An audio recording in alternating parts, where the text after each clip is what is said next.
Hi, everyone. My name is Becky Robinson, and I am so thrilled to have another conversation today with Ralph Brandt of RDR Group. Welcome, Ralph. Hey, Becky. It's good to be here.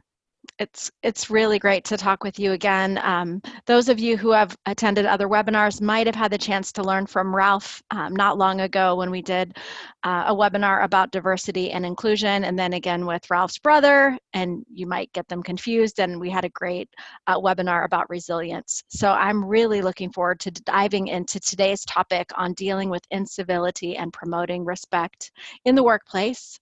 And as you're joining us, I want to give you a few technical orientation items. The first is that we want to use chat throughout today's broadcast. So I hope you'll take a moment to locate the webinar chat, and I hope that you'll use the drop-down menu to select all panelists and attendees.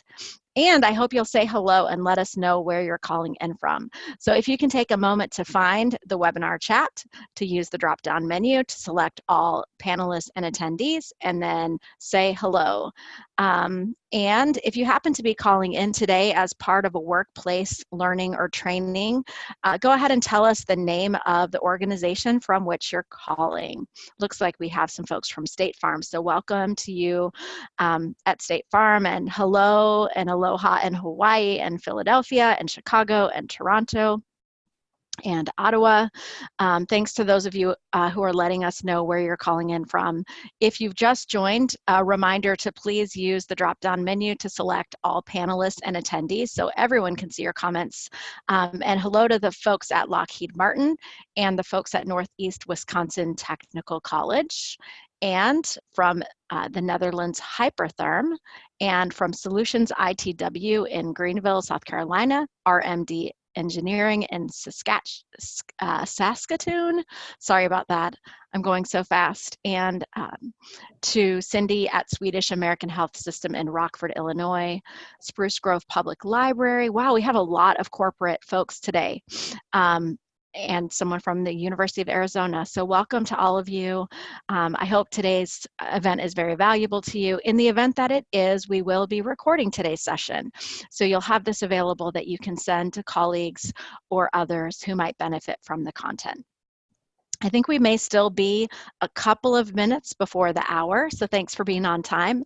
So just a rundown again of some technical considerations. We will be using both the chat and our poll technology throughout today's call, so we'll welcome you to communicate with us. We would love to have any kind of questions, comments, feedback throughout the event, in the event that Ralph, says something you agree with, or he might say something you disagree with. We want to hear all of it and be able to have the chance to engage with you on all those topics. And we will also be sending a PDF of some slides with our follow-up material for your continued learning. So thanks so much, and glad to have you. We're going to dive in just a few moments. Ralph, before we get started, I want to take a quick moment to introduce you. Ralph is one of the principals of RDR Group, and he and RDR Group deliver training on a wide range of topics to clients like State Farm and Notre Dame, and name some more for me. Oh, we've worked with Cisco Systems. We work with Yale University, the Department of Energy, quite a wide range. Ralph and his brother Rich, who's his twin brother, the Brandt brothers we like to call them, do an incredible job of pouring into organizations to help create cultures where people can improve their connections. And I'm just so thrilled to continue to learn with you today, Ralph. Thanks, Becky. Sure. So let's dive in. I'm imagining that a lot of people on this webinar have dealt with incivility in various forms. And I think the moment I say incivility, people know what that means. We've had that someone be rude to us or dealt with challenging relationships.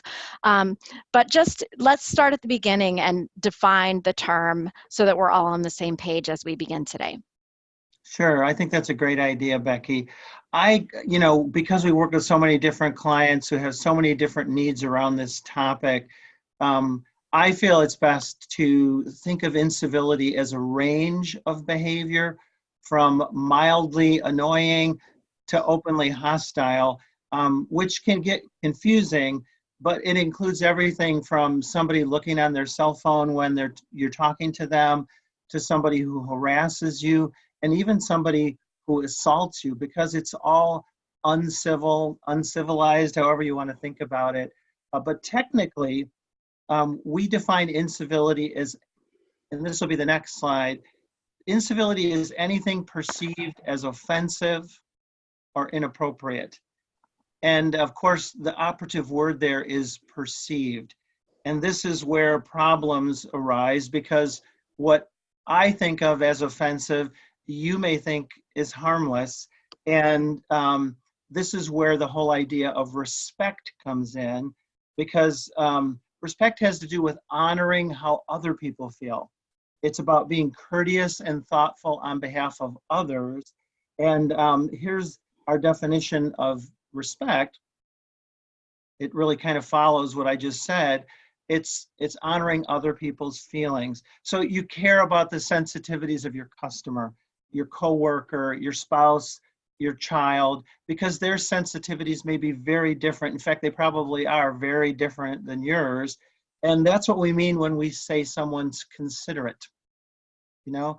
And so I think these two things are really important to understand, that incivility is a perception, and respect is the willingness to entertain other people's perceptions in the way we treat them. Well, that's interesting. I think that as I hear you say that, it becomes so important to be sensitive to understanding what people's perceptions and preferences are, which isn't necessarily always easy, right? So let's stay with this. So if it's really true that our perceptions of what's offensive are very different, and you're saying if we're going to be respectful of others, we really need to give consideration to how the other person feels.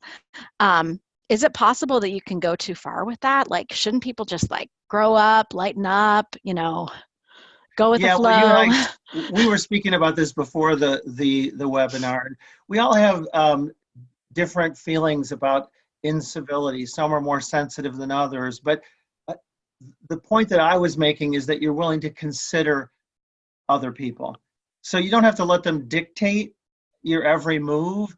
But in most cases, particularly in a work setting, it's really smart to worry about other people's comfort. How does your customer feel?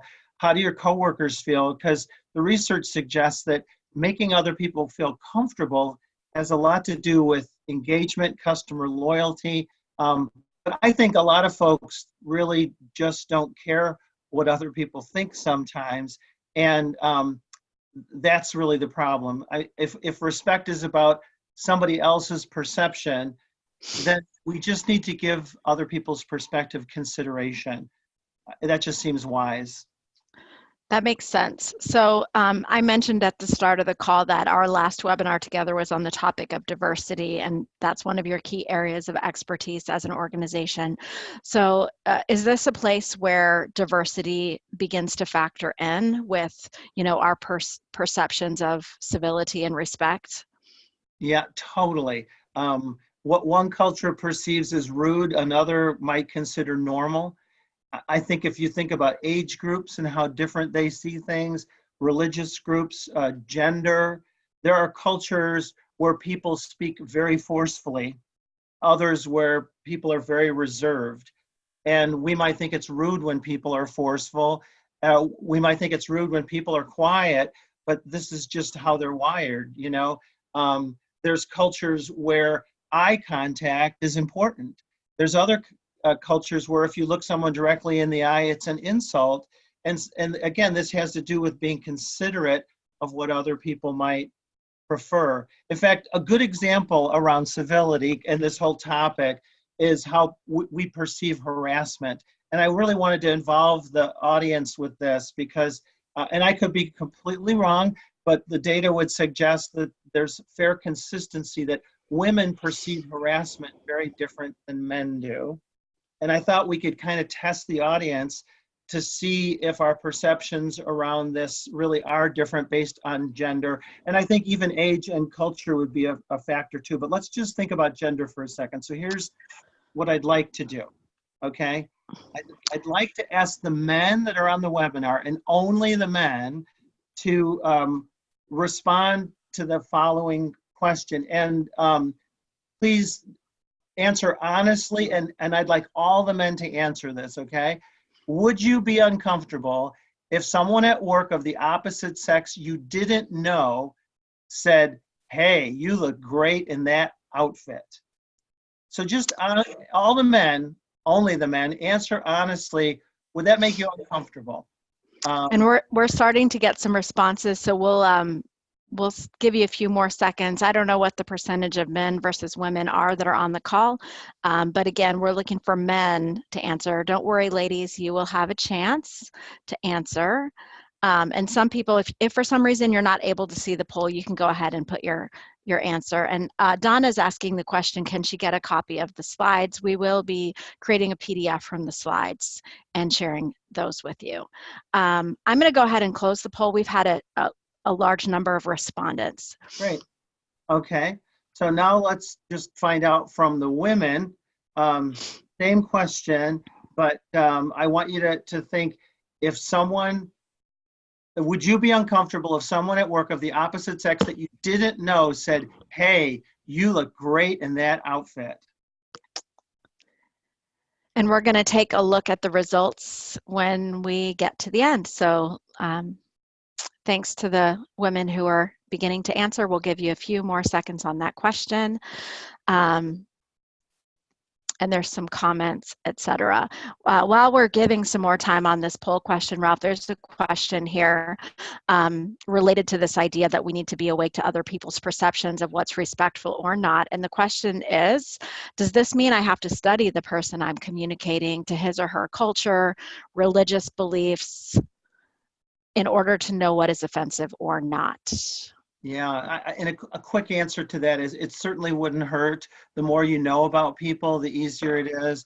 But I think we talked about this last time in the diversity world. We talk about something called mirroring and sort of taking your cues from how people are acting. So if they talk louder, you might talk louder. If they talk quieter, you might talk quieter. If they reach to hug you and you're okay with that, you can hug. If they give you signals that they don't want to do that, you kind of do what's called mirroring. But we'll talk more about that, I think. Sure, and I'm going to go ahead and share the results from the men first. All right. We have 82% of the men who say they would not be uncomfortable with a compliment like this. Do you want to see the results from? I do, yeah. 82% are not uncomfortable with that comment. I think we're going to be surprised with women, how they view it, so. Yeah, these results were a little bit surprising to me from the women. We have 53% of women who would be uncomfortable, 47% who say they would not. And what I'm seeing in the chat is, people say tone of voice and body language, make a difference to whether or not they're going to be offended. Carolyn says it also depends on how, man, this is moving so fast. It depends on how it is stated and where they're looking when they say it.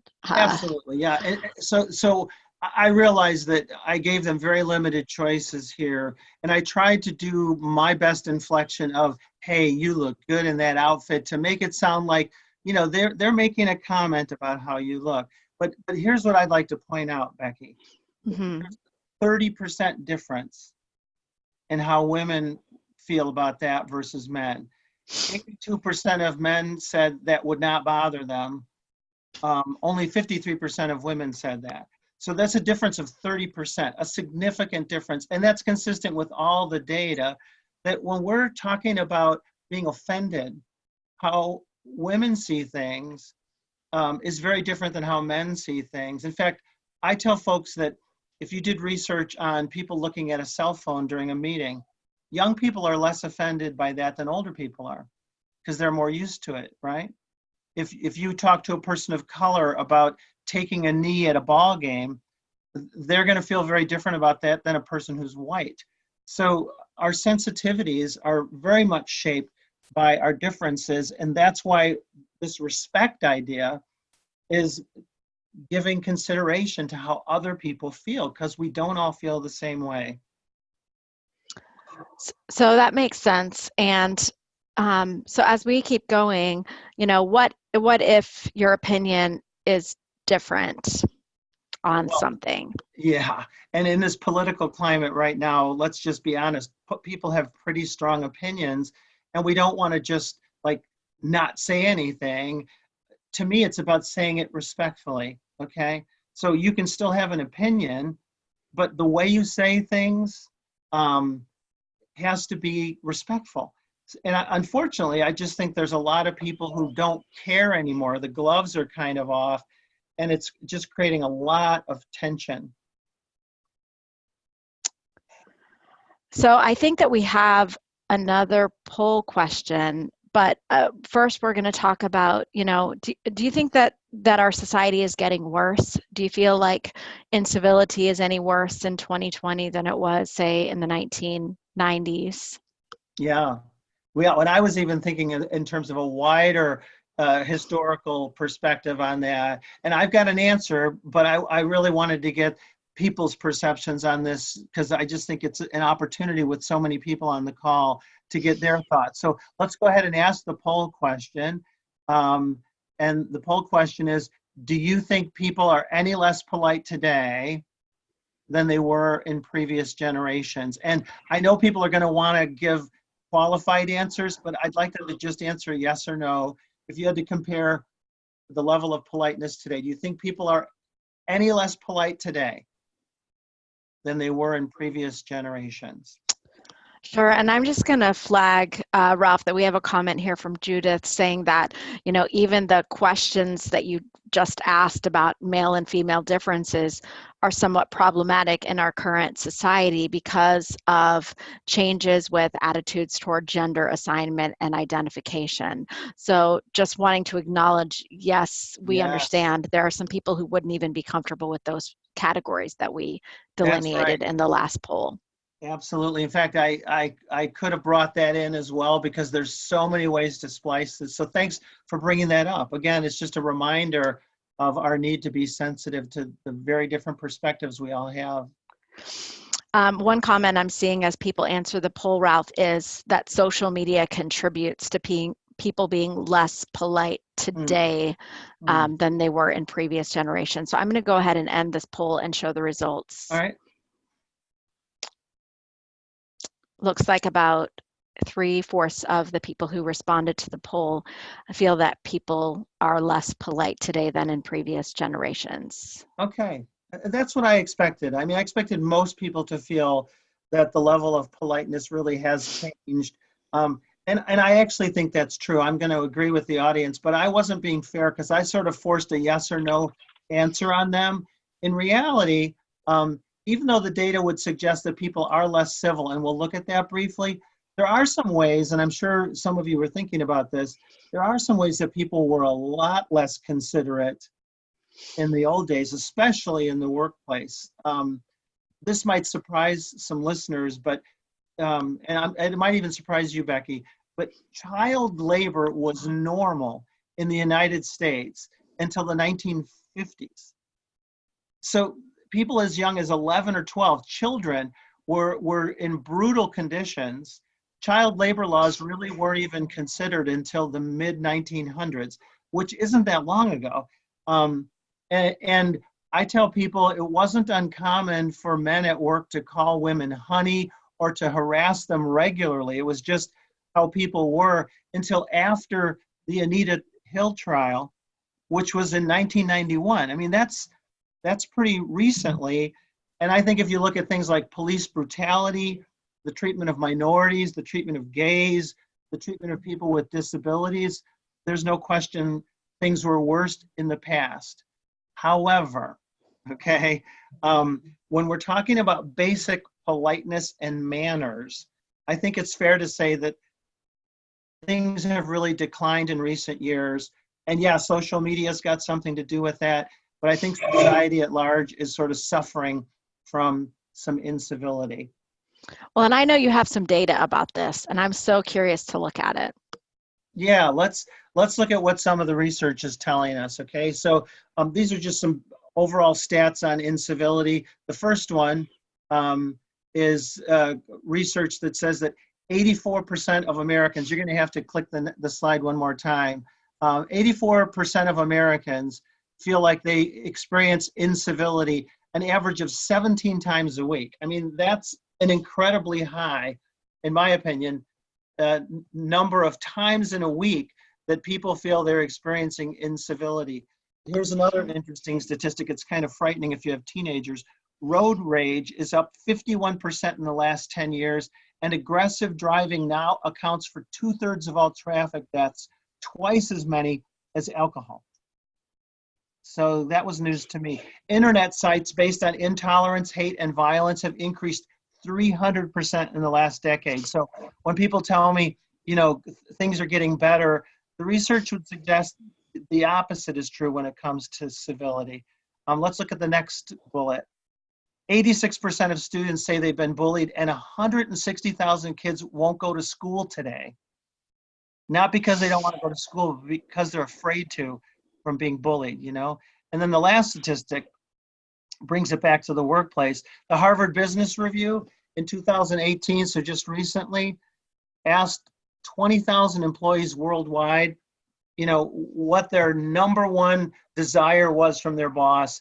And it wasn't, honest feedback or a raise, it was respect, okay? So that tells us we really have a different scenario today than probably even 10 or 20 years ago. Wow, those are staggering statistics. I think someone was asking for clarification. When you mentioned teenagers related to road rage, you just meant parents being afraid of their teenagers on the road, not that teenagers are the ones doing the road rage, right? Yes, absolutely. Yeah, anybody I've got a 16-year-old grandson that's getting his license soon, and I was just thinking, in the old days, people might let you cut in or, be patient with you, and that's not the situation anymore.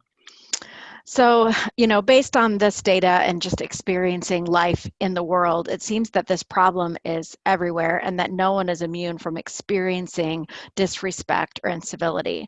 So I'm wondering, and I know we have another poll, although I think, Kelly, we need you to hit the space bar again because there's something from the slide that didn't show up. One more time. Perfect. That last one is really key, that people in the workplace want respect more than recognition, feedback, or opportunities. So we have a new poll, and I'm looking forward to seeing everyone's response. The question is, have you ever dealt with a person you would describe as uncivil or disrespectful? Is this in the workplace, Ralph, or anywhere? Yeah, let's say in the workplace. All right, so in the workplace, have you ever dealt with a person you would describe as uncivil or disrespectful? And we're going to select yes if it's yes. I think we wanted to go through these pretty fast, and I see some people in the chat saying yes who maybe don't have access to answer the poll. I let this one go just long enough that we have a couple of no's. But overwhelmingly, as we might expect, 97% of you have dealt with the person that you would describe as uncivil or disrespectful in the workplace. And I almost wish we could have asked how many have experienced that today. Yeah, well, we could, but I was thinking that the 3% who haven't experienced probably work alone, but even then, you could probably be disrespectful in your own thoughts sometimes, but I don't know. Most of us, I think, have been exposed to it in some way. Let's go with the next one. Okay, so type yes if you've ever had a customer, boss, or colleague raise their voice, swear, or bully you, and I'm going to go ahead and launch that poll. And I hope not today. Right. So have you ever had a customer, boss, or colleague raise their voice, swear, or bully you? I had a job in college, Ralph, where the owner of the business that I worked for swore at me so much that I quit. I just walked out. I couldn't take it anymore. Right. I'm wondering if anybody else on the call can feel me on that. It was a long time ago. Yeah. Well, I had a boss that was really volatile, and he could just explode, and it scared everyone, and he just thought it was his right to feel strongly. He was passionate. That's how he saw it. Wow. So I hear from Angela that she testified against the person in court who treated her that way. Wow. Some comments of people who have said they've experienced all of these things. Wow, there's some really hard stories. Yeah, in the yeah. Well, chat. hopefully we'll be able to get to some of those. Why don't we take a look at the results from this one? How many people? All right, so almost 90% have had customers, bosses, or colleagues raise their voice, swear, or bully them. And it's something that we do experience probably more often than we'd like. How about the last question now? Yes, I will launch the last one, and really great comment from Lori that where she comes from, those things are called abuse. Yes. Mm. So here's the last one. Have you witnessed these situations mishandled where as a result they either continued or got worse?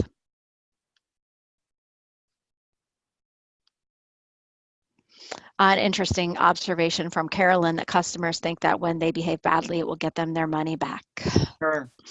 Well, there's bosses that think that when they behave badly, it'll get things done too. I mean, and there is something to be said for the fact that when you intimidate people, they do things, but it has other ramifications that we're going to talk about too.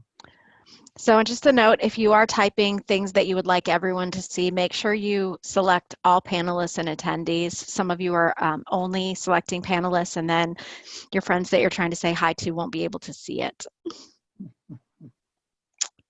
Will we put the results of the polls into the PDF slides when we send them out? Jason, that's an interesting request, and I think we can find a way to accommodate that. Okay, Well, so I'm going to. Let's see what this one came up with. Here we go. Okay, 90% have witnessed these things get mishandled and get worse. And this is what we want to prevent, really, because I think what happens is these incidents happen all the time. That's what the statistics say. That's what our participants say. We've all seen it. We've all experienced it. And we've seen it get worse. And one of the reasons it gets worse is because these incidents create cortisol spikes. And when cortisol and stress levels get high, we get flustered, we get hooked, we become irrational. And sometimes, even in these political discussions, things start to escalate because instead of us being able to calm the situation and address it, we get pulled in, and companies and leaders don't really know what to do, and things just get out of hand. And hopefully, we can give people some suggestions on how to deal with it better. Yeah, so, well, everyone who's come here today obviously came because this topic was of interest. So I'm really looking forward to hearing some of the ideas that you have, Ralph, about how to deal with these issues more productively in the workplace. So where would we start if we want to deal with incivility more appropriately? Yeah. So I think it's okay to go to the next slide so people can see what we typically do, all right? We try to give people this perspective that incivility is really a slippery slope, okay? And so what you're looking at on the screen, we try to duplicate with flip charts on a wall. We just paste these different flip charts, 4 of them, with these different categories on them. And we ask participants to give us examples of these types of behavior at work, because we want people to realize there's a whole range of behavioral choices that we can make at work. Let me see if I can explain. So on the far left, you'll see the word illegal, and this has to do with things that people do at work that if they were found out, they'd be against the law. And so people will say things like discrimination or theft or assault. And we have clients in healthcare where there's regulations around confidentiality. So, there's a lot of things that people could do at work that would get them in trouble with the law. The good news is not a lot of people do the illegal stuff. I mean, obviously it's serious when it happens, but the percentages are probably in the 5 to maybe 10% when things are really bad, okay? But if you look over on the right side of the screen, the far right, we also ask people to list behaviors that are respectful. And they just say simple stuff like people smile. They say hello to you. They thank you. They just try to be nice in the way they interact and such. But then another category on the left side is what we call uncivil. So it's not illegal, it's just offensive or inappropriate. And this list is always fascinating. I mean, I'm almost hesitant to tell you all the stuff that gets put on this list, but sometimes it's just as simple as people gossip, they're mean, they blow up at you. The next place, though, is the one we had a difficult time even coming up with a name for it. And we've decided between uncivil and respectful is this category we call meh. Okay? Because meh is like nothing special, right? They're not being mean, but they're not going to go out of their way to be nice either. So they don't give you dirty looks. They just don't look at you, right? Um, they might just send emails that are very short and to the point. They're not going to put anything kind in it. It's just, you know, they're there, but it's nothing special. And I really feel that this one gets neglected because it helps us to see how movement toward illegal stuff, which is where a lot of companies put all their energy, is really a slow process that can be addressed sooner, and that maybe we need to put the focus on the positive side of this instead of just on the stuff that we don't want people to do. Yeah, that's really helpful. And I think it's interesting to think about the range of possibilities with our choices. What stood out to me is when you mentioned gossip or backbiting, that really is far away from respect. Right. So if people are experiencing that in the workplace and have distress about it, it's for a reason. Yes. And Um, interestingly enough, a lot of my clients, Becky, have values, and one of the first values on their list would be respect. Well, if we value respect and that's the standard, then it ought to be okay to tell somebody the minute something is meh. Because to say that wasn't respectful and that's the standard ought to be where we start. But instead, what most companies do is they do training only on the illegal stuff, which is so far down the other side of the spectrum that, you know, why do we want to wait till people are doing things that damage folks or take us to court?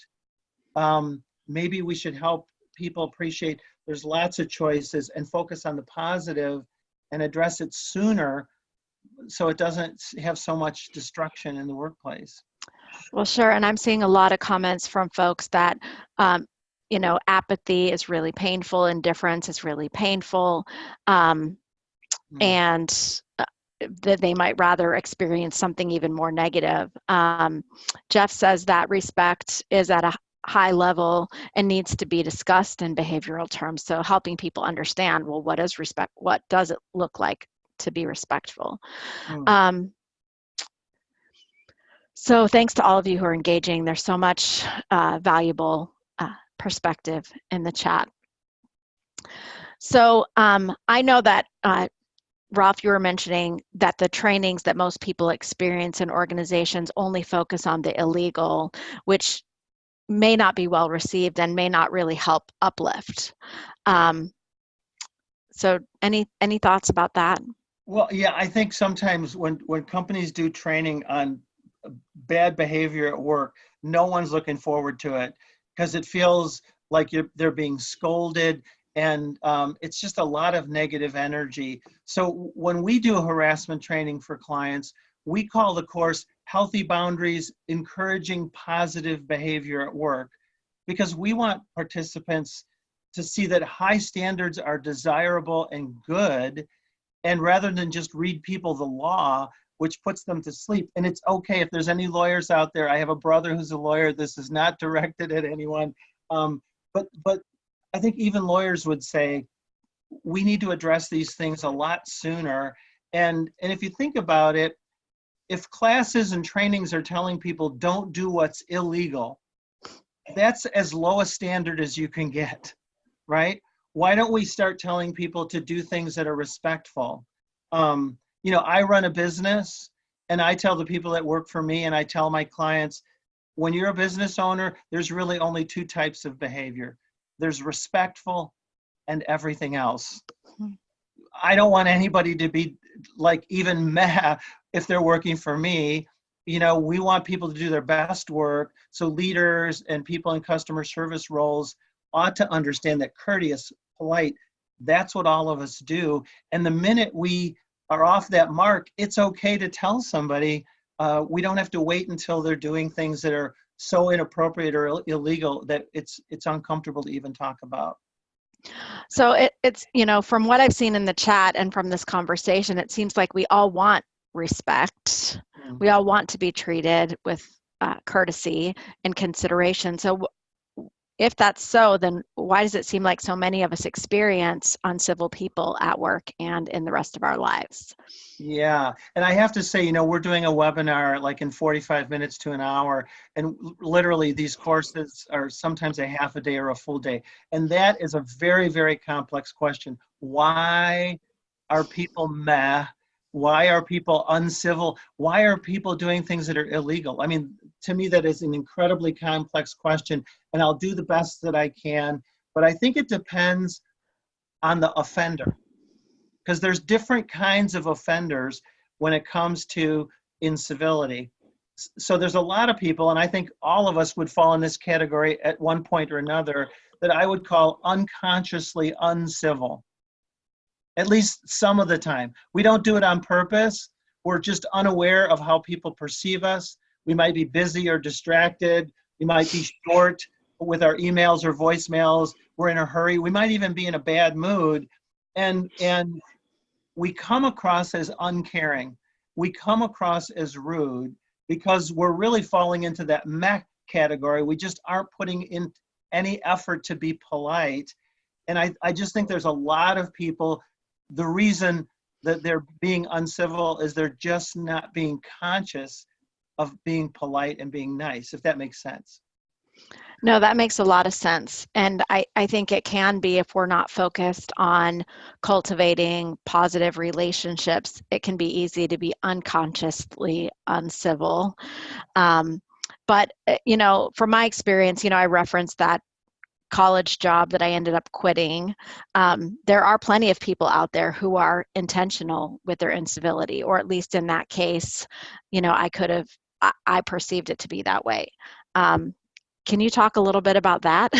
Yeah, so for sure. I think that the next group of people we could consider are people who are just plain ornery. They enjoy being difficult, or they have no impulse control whatsoever, no filters. So they blow up at meetings, they disparage other people, they just say whatever they want to say.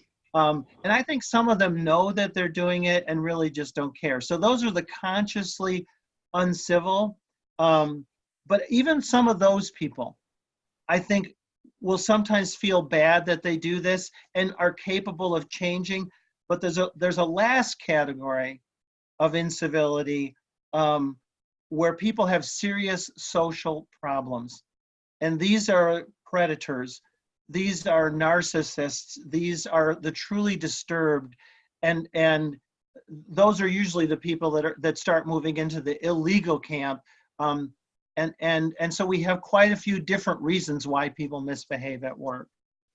Yeah, and Don's mentioning even medication-induced illness or induced moods. Yes. Mm-hmm. Yep, there's a lot of that too. So there's a wide variety of characters that we might connect with in the workplace. How do we know what we're dealing with? Yeah.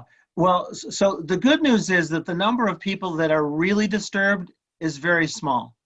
So the number of people in the population that I would think are like really serious problems, relatively small. They're not the norm, thankfully, even though they are out there, and some of us have worked with these folks. But the bad news is we don't really know what we're dealing with until we're dealing with it. And that's why we have to be careful with people in the workplace, customers, coworkers we don't really know, because we're never really sure. So at RDR Group, we have 3 different trainings depending on the focus. One is geared toward bullying and harassment, which anyone can do. One is geared toward what we call agitated behavior or even violent behavior. And that's probably a little bit more of those disturbed people.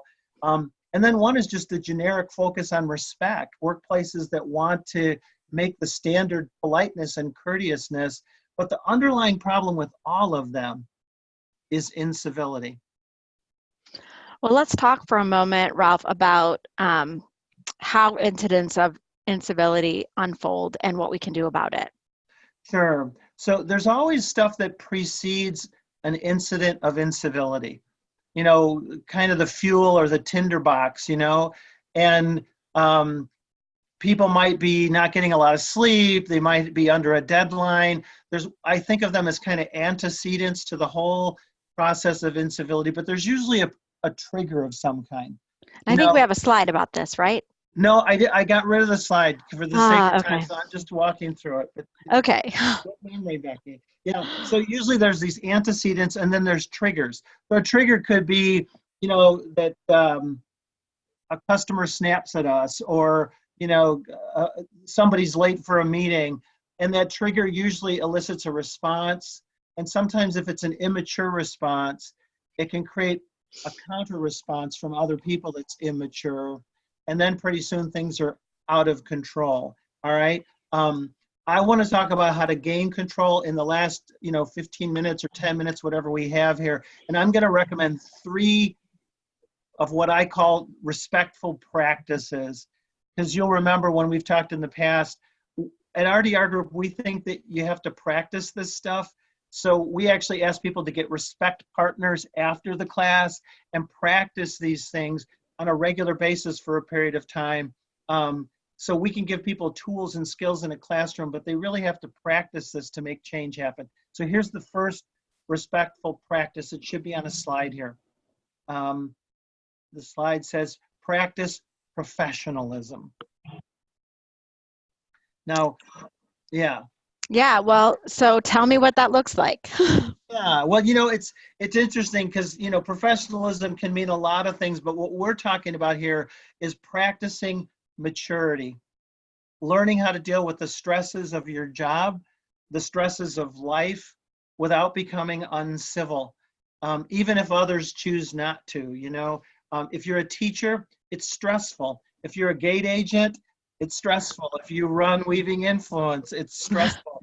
And I tell people, if you can't manage the stress of your job in a professional, mature way, you're in the wrong job, and people need to learn that, being mature and professional is part of the job.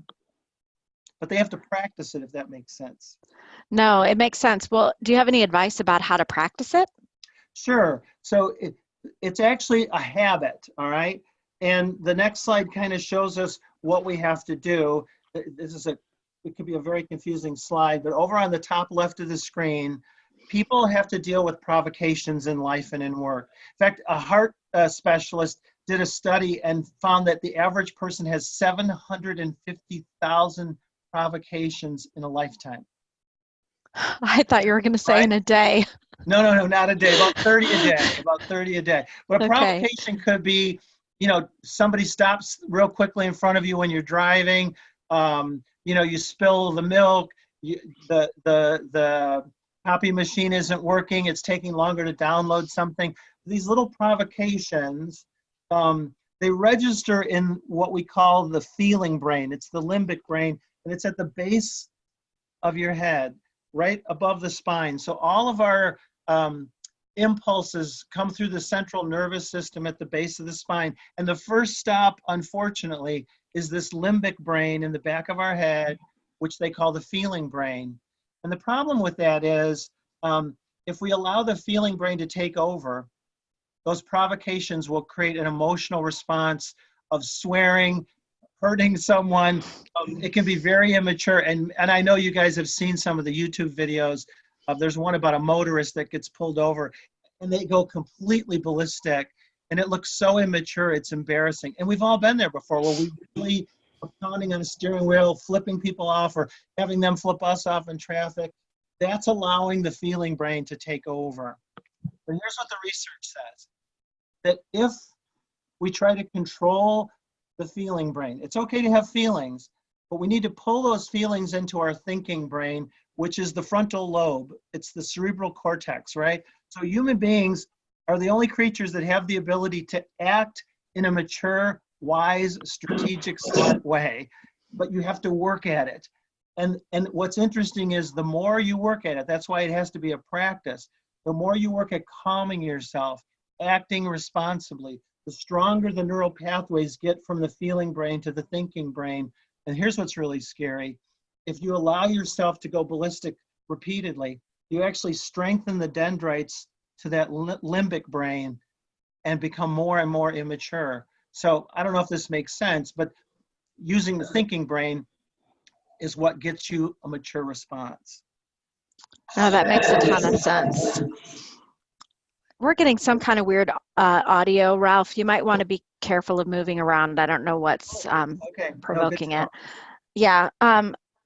So I love the fact that the more we practice this, the better we can get at it. And it's encouraging to think, if we can become aware of or sensitive to the times that our feeling brain is taking over and stop, and then allow our frontal lobes to help us direct our responses, we can improve and then, actually get better at it over time. So can you give us some ideas of how we might do this at work?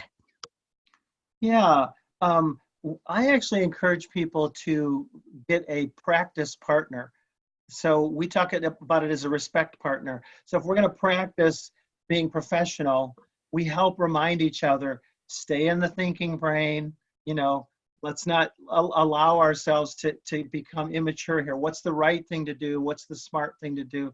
So it really just has to become a habit. We try to get people to do it for 8 weeks, practice being more and more mature, because it actually is enough time to begin developing stronger neural pathway of maturity. So what do we do when, we're working on our own mature response and people are still uncivil toward us or even harassing us? Oh, you know what? I have a feeling we might have moved too far ahead, Becky. Because there's one other thing that I want to talk about. No problem. Sorry Yeah, about that, no, Ralph. no, no. Let's see what the next slide talks about here. Yeah, I always remind people, one of the reasons we have to practice professionalism is because agitated people tend to agitate people, right? So if you're immature, and I know you're not, but if you started acting immature and irrational toward me, you're going to hook me, and I'm going to want to be immature and irrational back. And spouses do this, unfortunately, friends do this, but customers, co-workers, when people are irritated or immature, they tend to agitate other people who agitate back. And that's what we call, the next click on the slide, we call that escalation. When you agitate back, now you're going to have a real problem, okay? The next slide tells us what we need to do if we're practicing professionalism. We need to work at forcing calm on situations, because calm people, right? And this is what we call, the next click, maturity. Okay, there are people in your life and people in your workplace who calm other people, and this is how we really start to address this whole issue of incivility. Okay, so we really need to force calm. Yeah. So let me go to the second practice. Okay. Yes. Yeah, and that's practicing politeness. And this is where we really work at putting what I call a protective coating on all we do. And if I can say this, Becky, I don't mean to embarrass you in front of people, but you're good at this. Your team is good at this, right? Where you actually make the extra effort to make sure that your emails, your communications, your interactions with people have a courteous, thoughtful kind of touch to them, right? And it's extra effort, but when you build rapport, and I know you do this as a business owner, when you build rapport with people, it creates comfortability, and it tends to lower the tensions and the incivility. They tend to be more polite back. Not always, but I think when you practice politeness, it tends to increase civility too. Sure, that makes sense.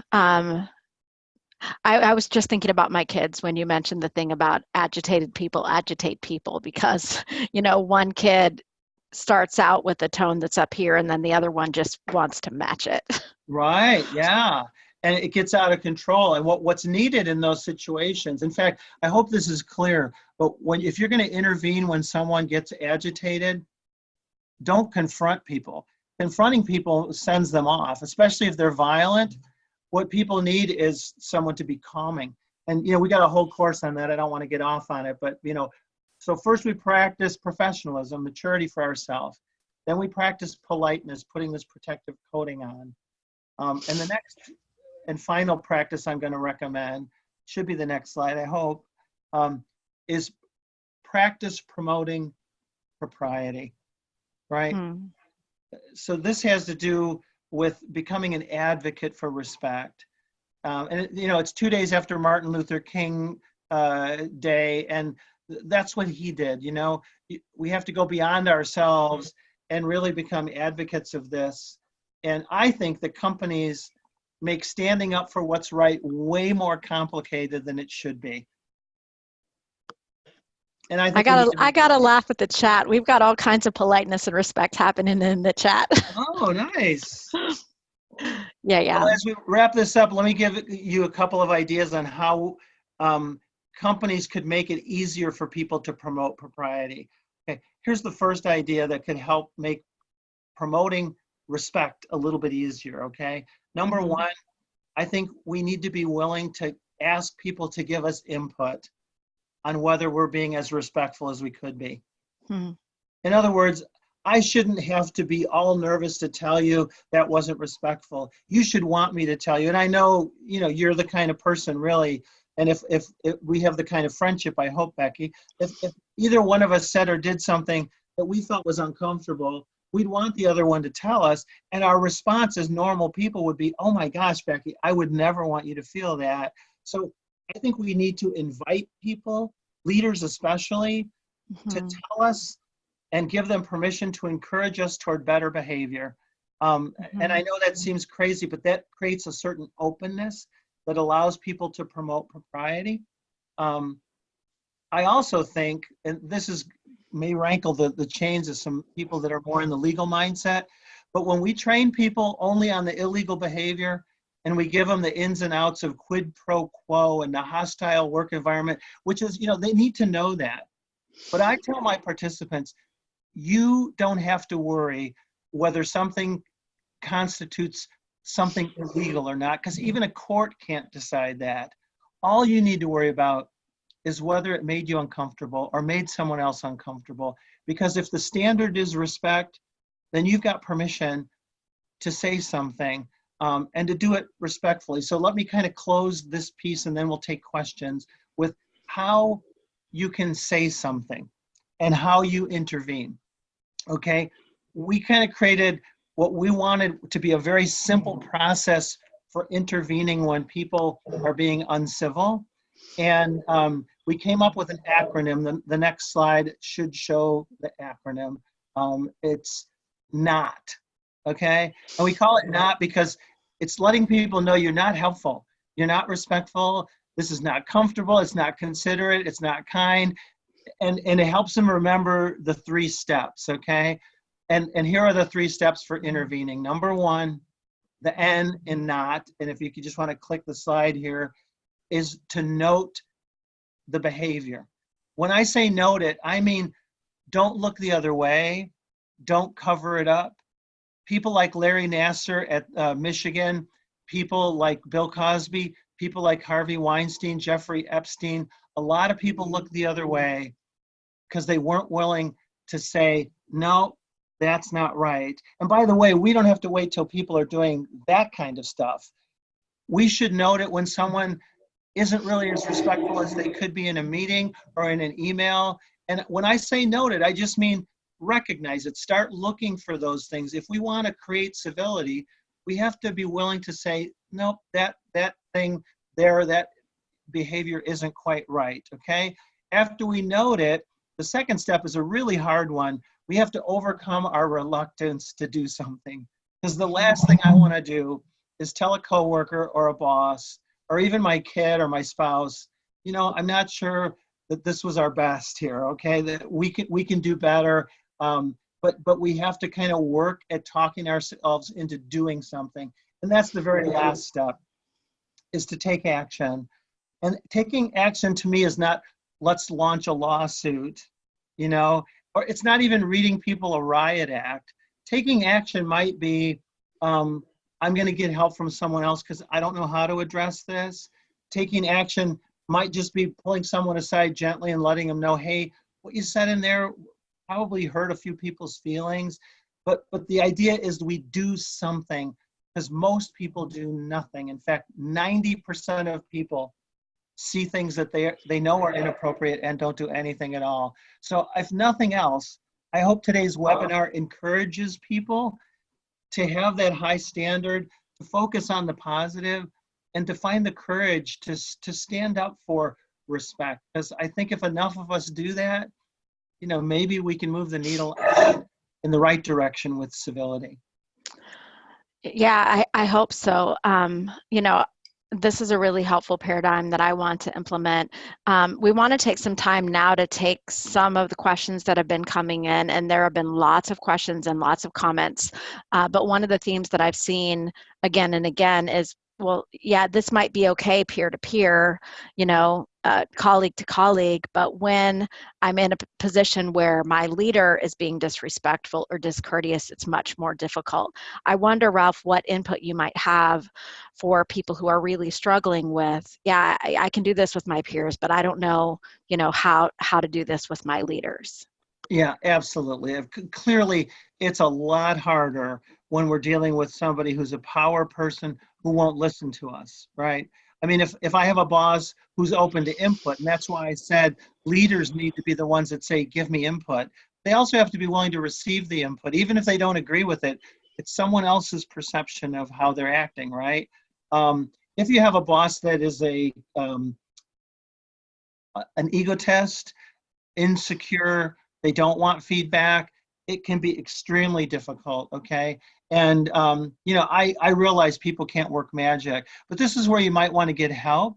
But I also think it has to do with how you say something. So, if you say, listen, I know it's difficult to run a team and you've got a lot on your plate, but I think it would just mean a lot to all of us if you would take time to greet us when you come in the morning. And you can be rebuffed, and a lot of people are, but you said something, and I just think good people have to be willing to take that risk to hold the banner for respectful behavior. And yeah, there's going to be people who resist, there's no doubt about it. But I think organizations that are serious about respect, they have to, take this into consideration. How do people feel? So we do have a follow-up question, and someone is wondering if you have any recommendations on how to have a conversation with someone who isn't willing to receive input. Yeah. Well, again, you might have to get some help from other people, someone to kind of arbitrate the conversation. I think you need to put them in a safe place, take them to coffee, and compliment them about things that you really appreciate before you give them some input. And you might ask them, is it okay to give you some input? And if they say yes, then the door's open. And I would give them sound bites. People can't handle a lot. You give them too much, they'll be overwhelmed. Just give them one piece of feedback and see how they receive it. That's my recommendation. Sure. Well, here's a really insightful comment from Leanne. She says, are you willing to follow someone who is disrespectful? If not, they're just a person in a position of authority, not a leader by definition. We need to stop calling managers leaders. It's not really a title, but a behavior. Totally. I tell people leaders are people who influence others positively. So there are managers who are not leaders, and there are leaders who are not managers, but we all need to be influencing each other positively. To me, that's a real leader. Yeah, and Jeff says amen to that last comment. Here's some more input. Doug says, I train people to tell a boss, I know you want me to be productive and get a lot of work done, but when you do X, I feel uncomfortable and less productive. Sure, yeah. So a lot of this course material we didn't get to was how much incivility impacts people's focus, their innovation. So I totally agree with that comment. Well, I want to once again thank everyone for their comments and questions and engagement in today's event. We are out of time on questions, but I want to make sure that folks know how to get in touch with Ralph for possible next steps. And Ralph, I know you and I talked about the fact that there are some new laws in effect in various states this year, making some of this type of training mandatory. So do you want to speak to that for a moment? Yeah, I mean, so a lot of states have basically said we've got a problem, we have to address it. Unfortunately, some of this mandatory training is the kind that I talked about earlier, where it's only focused on the illegal stuff. And, there's a place for that, but I really think it tends to go down better if we put it in that larger context and encourage people towards positive behavior. So we're helping some clients to do that. And I think it just tends to be way more effective when you inspire people as opposed to kind of scolding them. Sure. So some possible next steps would be to contact Ralph to find out about a free pilot session with RDR Group on training. You can schedule a call or consult with Ralph. You can connect with Ralph on LinkedIn, and you can connect with me on LinkedIn also. And you can sign up for our next webinar in the series. I don't know the date or the time or the topic, but we will be in touch to share all of those things with you. We'll be sharing today's slides as a PDF for your continued learning, as well as today's recording. So thanks for all of you who invested time in this learning together and for the many kind comments that are coming in. Ralph, thank you for investing in this hour with us today.